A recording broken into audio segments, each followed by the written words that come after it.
Instructor. I teach teens and adults. All right, let's go ahead and get this. So I'm a state certified driving instructor. I teach teens and adults. Everyone is at a different spot. There are teens who are 15, 17, 19 who want to learn how to drive. There are people in their 21, 22, 23. COVID kind of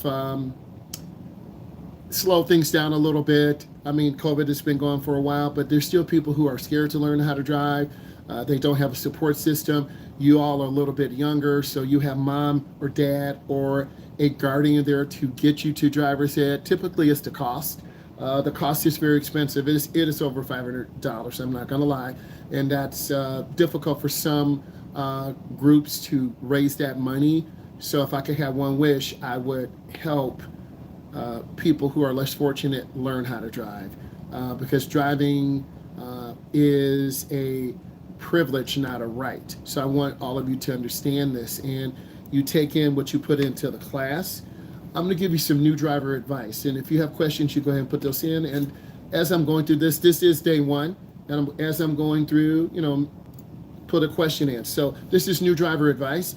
A lot of beginning drivers do a lot of light traffic light driving. What does this mean? Let's pretend all of you have your permit. You're going to be driving from your neighborhood to school. You're going to drive from school to your job. You're going to drive from your job to maybe your grandmother's house or your cousin's house. You're not going to a downtown area. You're not going on major highways because you really don't have that experience. And that can be very scary. It can be very overwhelming. And I think a lot of beginning drivers, they just don't have someone to rely on. If your mom is working all the time, if your dad's working all the time, you got to kind of maybe rely on an older brother or sister. It's got to be someone over 21. Next, you're going to need someone to record your hours. Most states have an app. It's called Road Ready. It varies from state to state. Usually it's on a piece of paper. You will document your hours. Every state is different. In our location, you need 30 hours in 3 months. What does this mean? It's an hour and a half per week. If you can convince your parents to let you drive an hour and a half per week, you're going to have your 30 hours in 3 months. Please listen, it's got to be 30 consecutive, it's got to be 3 consecutive months. You need some hours at night driving, you need some hours in heavy traffic. It's got to be spread out over time because most states have a graduated license. Because a lot of teens less than 10 years ago were killing themselves. Your teachers would cry, medical responders would cry, your community would cry, so they changed the law. So we still have teens dying, but it's at a lower rate. And right now, from 16 to 26 or 15 to 20, it takes about 10 years. So you think, hey, I'm going to be done quick. You'll be done quick in this portion, but if your mom or dad don't take you out, you won't really have the experience to drive in heavy rain, drive in snow, drive in heavy traffic, drive in fog, drive on the interstate, say from the Midwest down to Texas, say from the Midwest to Minnesota. You have to learn over time. And if your parents are scared to take you out, they won't take you out. Next, watch others. You should be watching me when I'm giving you tips in the car. You should be writing things down. You're going to learn from social media. You're going to watch your mom and dad. You're going to watch your cousin. You're going to watch your auntie. You might even play some video games that talk about driving. You need to think about driving for the rest of your life. Many of you will live to be 120, 130 if you take care of yourself. You're going to be driving at least the next 80 years. At least the next 80. Okay? So we have to think long term, and laws will change. What's going to happen is states will start testing people every 10 years, every 5 years. If you can't see or you have a bad driving record, they're going to put you on probation. And I think states should do that because too many people are having accidents. We're losing too many young people. And then I'll read information, I'll answer your question. You need to study right of way. This is information you should be writing down. Right of way, meaning let's pretend I don't have a yield sign. The two cross streets do. They have to yield for me. But if someone doesn't understand that, they're going to come into the intersection and I'm going to hit them or they're going to hit me. So for me as an instructor, I need to really focus on the rules of the right of way. I need to find more videos. I need to make more videos. I need to explain yield signs. I need to explain, I have it in my packet here. I need to explain what these signs mean. And if I don't do a good job, you're going to be very confused. You're going to have an accident. So I'm looking through my packet now. This is my teacher packet. This is a stop sign. This is a stop sign. You have to stop, S-T-O-P, for 3 seconds. If you don't learn this, you're going to blow stop signs. You're going to get a ticket. You're going to hit someone. This is a yield sign. This means yield and slow down. So I, as your instructor from day one, I've got to hit those signs. Next, you want to look at the big 3 strategies. Okay, now I'll talk about the big 3. So first I'm going to answer a couple of questions. How long does it take you usually drive? It depends on the student. If your parents don't want to take you out, then it's going to take you a lot longer to feel comfortable in the car. If your parents don't want to take you out, you won't be confident.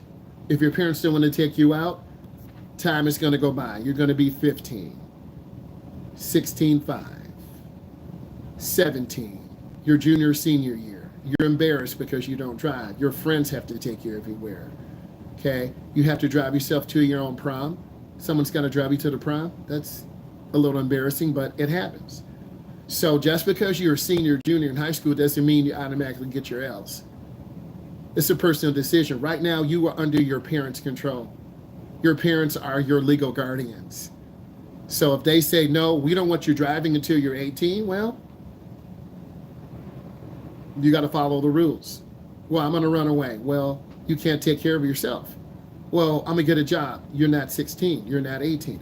Well, I'm going to learn how to drive. Do you have the money for a license? Do you have the money for insurance? Do you have the gasoline? So you need your parents no matter how good or bad your situation is. So it varies on how long it's going to take you to drive. I have you for 6 weeks. Within 6 weeks, you need to get 6 hours of driving with a certified instructor.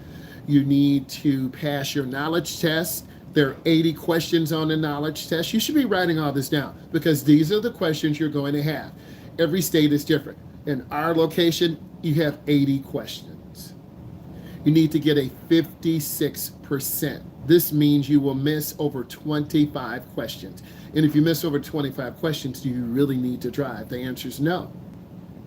Most of my students miss 5 or 7, maybe 10. Why? Because I'm very thorough. I have a lot of reviews, and I really do a lot of test prep because I'm an educator. Okay, I'm not some guy, hey, I'm retired. I'm just going to go ahead and do this and see how it goes. No, you got to care about your students from day one, and you got to put yourself in their shoes. I have to understand your situation. Hey, I live with my mom, but I stay with my grandmother. Or hey, I live with my older brother. He's getting custody of me, but right now my parents are in a fight and we don't have the birth certificate. Everyone's situation is different. I have a question about residential areas. So residential areas are very dangerous. Your neighborhood, you need to be at a speed of about 25, but I would drive at 20 miles an hour. Why? You got little kids. Little kids think the car is a monster. They'll run out in front of you. You got to look left and right. You got to slow down. We will start in the school parking lot. You'll practice making hand over hand turns in, hand over hand turns out. A lot of people want to argue about hand over hand steering. Based upon the National Highway Safety Transportation System, which is a scholarly peer-reviewed article. Articles have been put together about hand over hand steering. Hand over hand steering, 7 and 5, is still the safest. We know there's an airbag in the middle of the steering wheel. We're not trying to blow up our thumbs. We're not trying to say you got to cross your arms hand over hand. I'm 6'4". I weigh 260. I'm very tall. I have long arms. I can dunk on all of you because I'm tall and I can still jump a little bit. But if you're shorter, you're going to have to move the seat forward. We don't want to be any closer than about 12 inches to the steering wheel. There's an airbag. Most of you are between 4'11" and maybe 6 feet. because you're still growing. I've had students who are 6'4", 6'5", 6'6". I've had girls 6'4", 6'5", 6'6". That's a different situation. You got to put the seat back. You got to lower it down to the ground. So most of you fit within the range. I'll show you how to adjust your seat. Wear thin sole shoes. Wear Converse. Wear Crocs. I am not sponsored. Again, you need to wear Converse. You need to wear Crocs. The Hey Dude shoes are good shoes. Thin soled shoes. Please remember that when you drive with me, perhaps this weekend, I'm going to look at my schedule, thin sole shoes. Don't wear thick, old Nikes or platform shoes or boots. Thin sole shoes. Please type in some more questions. I'm going over quick information to help you. Concentrate. When you're driving, you should be concentrating. Drop the phone. Well, I want my friends to see me driving. You want your friends to see you crash? Next, look where you're turning. This is such good information. Let's pretend I'm making a right turn. I'm looking to the right. Let's pretend I'm making a left. I'm looking to the left. You're probably seeing people already do that. No, they don't. When you're driving, you're going to be so nervous. You're going to be scared. You're going to be looking like this. Relax. You should be turning your head, looking through. If I'm making a left turn, I turn, and I turn hand over hand in the nearest lane. Please remember this. Keep your turn short.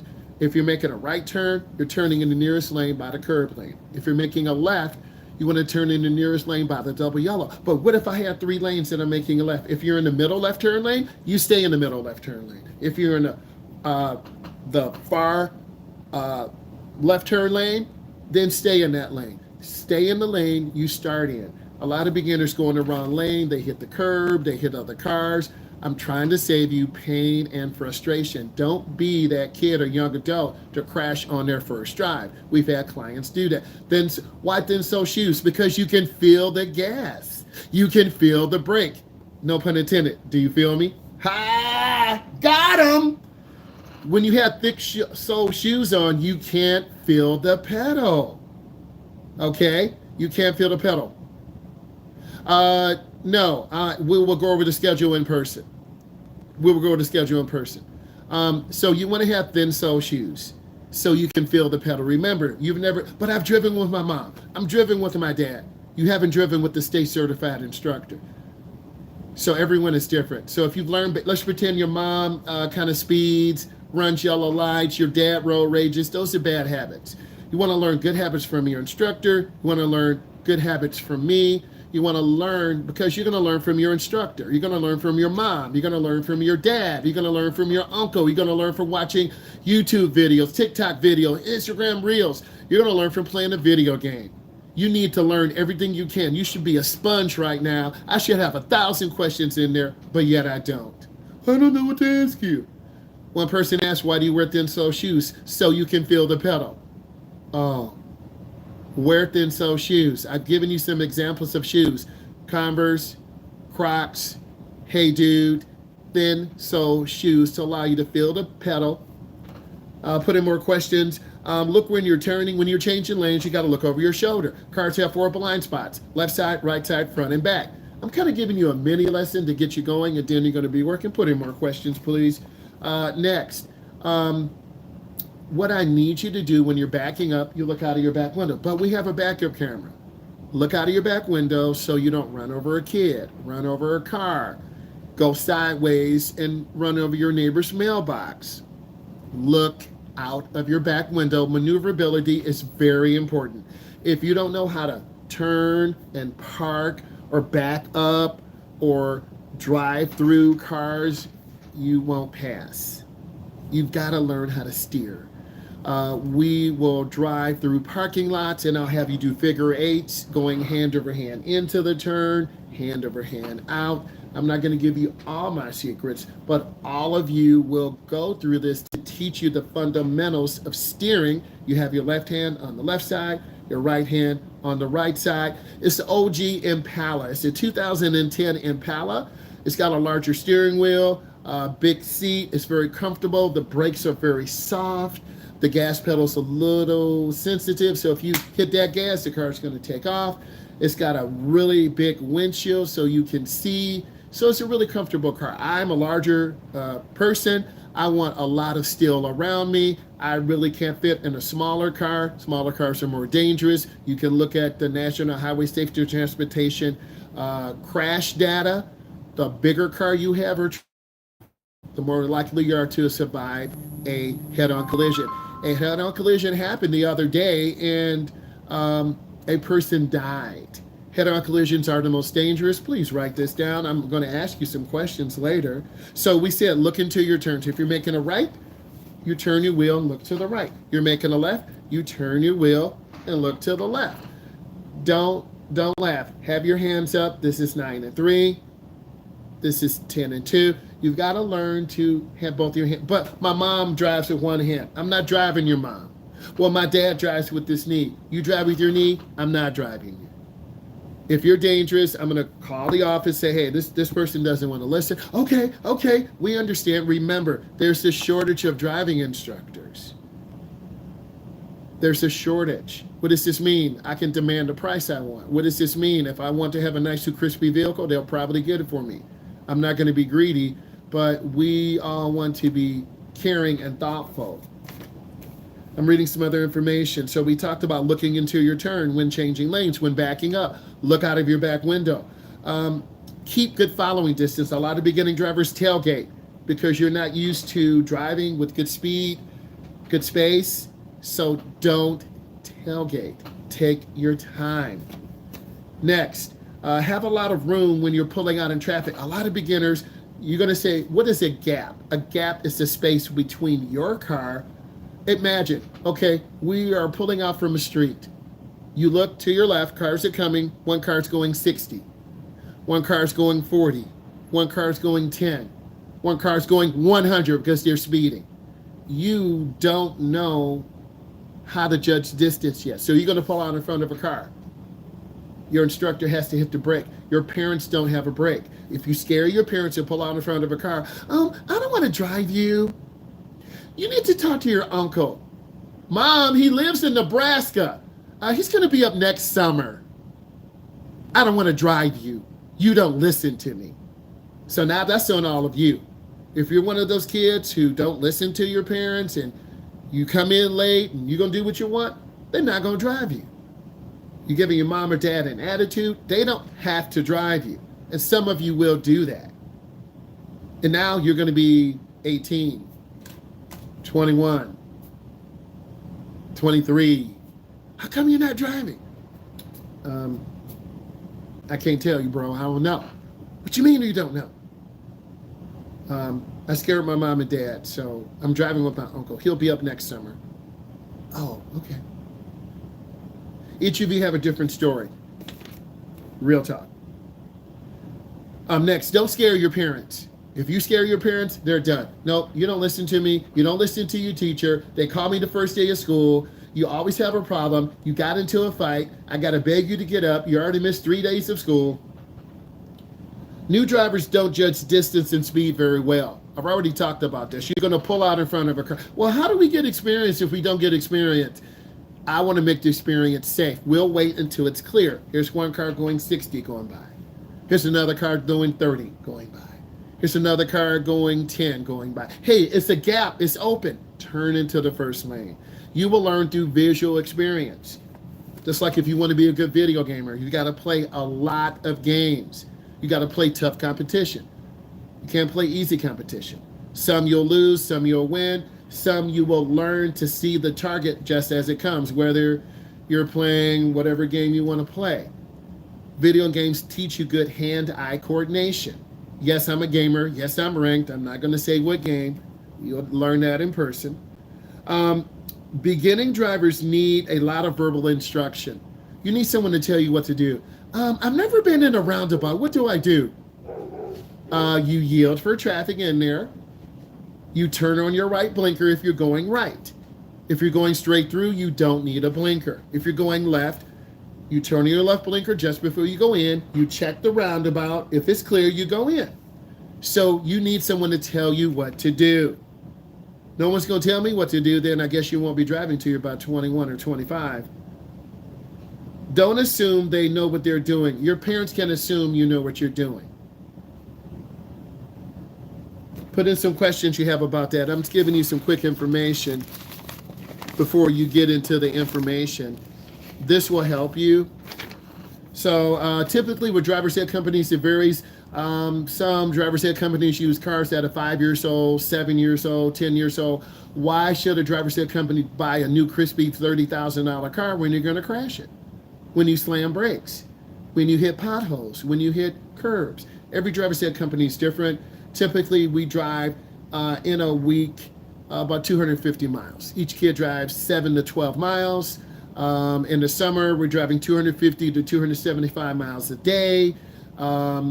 It's a lot of driving. You're driving in the morning. We drive in 2-hour slots. If I have two of you, 1 hour, you're driving 2-hour slots. One is watching, one is observing. I'm going to give you some information. Example, maintaining focus on long drives. Put in more questions. I need more questions. Show me you really are interested, because in a moment, I'm going to be done. Many of you will lose focus. Example, Emma gets bored and loses focus on long drives, which increases her risk of missing important clues such as road signs. So when you guys go on long drives to Cedar Point, to Chicago, to Texas, to Atlanta, Georgia, you will mentally fall asleep. You're going to miss your exit. The road might be closed because you don't have experience. Next, interacting with pedestrians. Example, Lucas is unsure about right-of-way. Remember I talked about right-of-way? When pedestrians are crossing the road, leading to an awkward and potentially dangerous encounter. In terms of learning, if you're over 21, I would say 30 to 45 days, then you're ready to take your road test. If you're under 21, you're going to be going through a graduated licensing system. I like that. That's about switching lanes. You got to keep your speed up. You got to make sure it's clear. So you want to make sure you have room. You got to look. Hey, I'm looking to my left. It's clear. Hey, I'm looking to my right. Now you got to use your blinker. So it's mirror, turn signal, blind spot. You look in your inside mirror, outside mirror. You turn on your blinker. You look over your shoulder. You will get that sequence. I like what you asked. That tells me you're visualizing driving. These situations will help you. Handling car breakdowns. It will happen. Example, Olivia experiences a flat tire for the first time and feels helpless. You will feel helpless. I don't know how to change a flat tire. Well, you better learn. I'm away from my dad or my boyfriend or my uncle who drives the tow truck. You're going to be waiting 5 hours. He's in the city towing cars, making $150 a car. You're going to have to wait, nephew. You're going to have to wait, girl. I'm making this money right now. I'll see you at 10 o'clock. 10 o'clock? It's 7. You expect me to leave my job to come to you and I can make another $1,000? Hey, I'll Venmo you some money. You go get a sandwich. I'll come back. So you got to know how to change a flat tire. Has it happened in the driver's ed car? Yes. Does it suck? Yes. I'll tell you a story. I had a young lady go over a pothole. She blew out the rear right tire. It was in the winter time. She started crying. I told her it's not her fault. Don't worry. We got the car off the road. It was by Burger King. It was about 30 degrees, very cold. I got them out of the car. I had to get the jack. It was the scissor jack. Okay? The scissor jack. You twist a crank. The scissor jack slowly raises the car. Then you've got to get the cheap lug wrench. You've got to break those lug nuts loose. It took about 10 minutes, but I had to do it. We can't just sit there and be helpless, but I showed them how. So you got to know how to change a flat tire. It will happen. Oh, I got a new 2025. So what? You get a flat tire. I got a new 2024. So what? You're going to get a flat tire. School buses get flat tires. Semi-trucks get flat tires. Anything on the road, yes, even Teslas get flat tires. So you got to know how to do that. Dealing with aggressive drivers. Example, Ethan becomes anxious and frustrated when he's confronted with aggressive drivers who tailgate and honk at him repeatedly, unsure of how to handle safely maintaining the situation. You will get very angry. Because you're a beginning driver, you're going to drive slower. When we're on the expressway around Drive 5, I'm going to keep you in the right lane or the middle lane. You're not going to the left lane. You're not going fast. There's no need to put us in danger. Common mistakes, I'll get to that. I like your questions. Common mistakes, you don't listen to the instructor. You get overwhelmed. Your parents tell you too much. I need you to merge on and go into the roundabout and make a right turn. What? Your coach, your parent needs to tell you one thing at a time. At the light, I need you to make a right turn. An instructor who's too careful. I want to talk about an instructor who's too careful. The number one thing is safety. You should never be speeding in a driver's hand car. You should never be doing anything dangerous. I should never put pressure on you. I need you to make a left turn. Do what? What am I doing? I need you to slow down first. I'd like you to turn in your left blinker. Look over your left shoulder. So some of you will struggle to get on the right blinker. Then you'll look over your shoulder, but then you slam brakes. So your instructor has to tell you one thing at a time. And as you get more comfortable, you'll be able to do that maneuver. So I think an instructor who's too, you know it's going to snow soon. In the wintertime, you got to drive slower, more time. You're going to have to wake up earlier. I'm sorry, you're not going to wake up earlier. You're going to wake up 20 minutes before school. You don't have gas in your car. You need your Starbucks, and you can't find your other sock. And you forgot your homework. You're going to show up to school late, and you won't be able to see, and your car's going to run out of gas. So for many of you, get up a half an hour early. Warm up the car. Scrape off the windows. Maybe your parents might give you some cash, Venmo you some money. Okay, honey, we know you're hungry. You don't eat breakfast. We put $25 in your account. You tell your bestie, hey, I'm going to pick you up. We're going to go and get some food in the morning. That's what fun is. But then you got to remember there are other people like me who are working adults. I'm trying to get to school. I'm trying to get to the laboratory. Okay, it takes you a really long time to make a left turn. You have on the wrong blinker. You get lost. You go in the wrong entrance to your school. You follow me? You go in the wrong way. It happens. And then, by the way, 3 to 5 is the most dangerous time. 3 to 5. We talked about breakdowns, aggressive drivers, understanding vehicle technology. Ava struggles to use her car's advanced safety features like lane departure, adaptive cruise control, and sometimes overriding them unintentionally. The car we have has anti-lock brakes. It has adaptive driver systems. It doesn't have lane departure. It doesn't have adaptive cruise control. But it does have driver's side, passenger side airbags. It does have cruise control, but it doesn't have these other safety features. We're still okay. Navigating parking lots. It depends on your state. You're underage, you should not be carrying weapons. A weapon could be this pencil. This could be a weapon. No, bro. Okay? This could be a weapon. Okay? This is my weapon. No, bro. Okay? You should never be carrying weapons. Never. Never carry weapons. Okay? But a weapon is, anything could be a weapon. A banana could be a weapon. Someone could put a banana in your tailpipe and your car wouldn't start. Real talk. It's true. So let's talk about parking for a moment. Noah finds busy parking lots overwhelming and often has trouble finding a parking spot. When you first learn how to drive, you're going to be driving to your school. If you don't know how to park, you will be talked about. Your friends will talk about you. You need to learn how to park. We're going to teach you how to park. Peer pressure. Ryan feels pressure when his friends drive faster, showing off his driving skills, resulting in reckless behavior and increasing risk of accident. So if your friends, and most teens drive fast, we want you to drive safe. I don't want to go to your funeral. Navigating roundabouts. I have a few more things. How should we use the blind spot warning? You look over your shoulder and check your blind spot. Let's pretend a car's to my left. If you're making a lane change, mirror, turn signal, blind spot. If you make a lane change to the right, mirror, turn signal, blind spot. Get practice looking over your shoulder. Blind spot warnings are just warnings. But I have a big blind spot mirror thing. You still look up. But my dad drives a big truck and he's got big mirrors that are out. You still have to look over your shoulder. I have a Tesla. I have a smart car. I have a camera. You still have to look over your shoulder. I don't have to look over my shoulder because I'm confident. You still have to look over your shoulder. You have to look over your shoulder and check your blind spots. Yes, cars are getting smarter, but you still need to know how to drive. By the time the next 30, 40 years, you will have cars we already have self-driving cars, but you still need to know how to drive. Parking challenges. Michael struggles when parallel parking in tight urban spots. You go downtown Detroit, downtown Houston, Texas, downtown you have to know how to parallel park. You can't park? I guess you won't be going to downtown. I don't want to see the concert. Why? Because you don't know how to park. You rather pay $50 than park in a free spot. Many of you misjudge distance, angles. This is why hand-over-hand steering is really important. And we're going to teach you how to park. I'm almost done with this part.